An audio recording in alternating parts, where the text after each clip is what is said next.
안녕하세요. 돈이 되는 5분 이야기 돈우야의 김기정입니다. 이번 시간에는 영국의 후회, 영국의 눈물이란 주제로 말씀드리고자 합니다. 영국이 EU를 탈퇴한 지가 3년이 되는 해입니다. 그래서 그 3년 이후의 결과에 대해서 어떻게 느끼느냐에 따라서 입소스라는 여론조사 기관이 조사한 바에 의하면 응답자의 45%가 유럽연합 탈퇴에 했던 기대보다도 더 낮다라는 조사가 나왔습니다. 그것은 2021년도 6월에 같은 조사의 28%보다도 더 17%가 높은 숫자죠.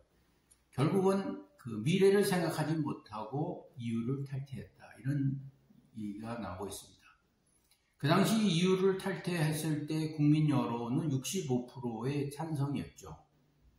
그래서 2016년도에 6월 23일 날 투표를 했는데, 그 당시에 많은 사람들이 EU가 뭔가, What is EU? 이렇게 물어볼 정도로 잘 모르면서도 EU 탈퇴를 그냥 정치가의 획책에 의해서 한 결과가 된 것이죠.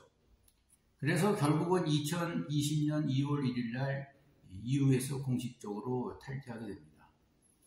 그런데 영국 내에서 여러 경제 기반들이 동시에 붕괴되어 있었던 것이죠.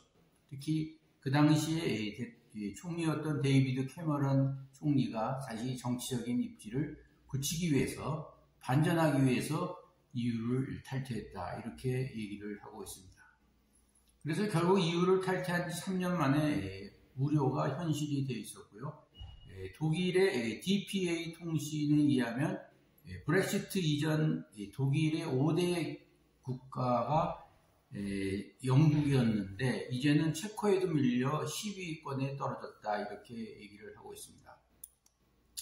결국 G7 국가 중에서 국내 총생산 GDP 규모가 줄어든 나라는 영국뿐이죠. 그래서 이제 영국은 이탈리아 수준밖에 안 돼 있었고, 결국은 그 EU 탈퇴 이후에 영국에서 한 것이라고 하는 것은 결국 그 대규모 시위뿐이다, 이렇게 얘기를 하고 있습니다.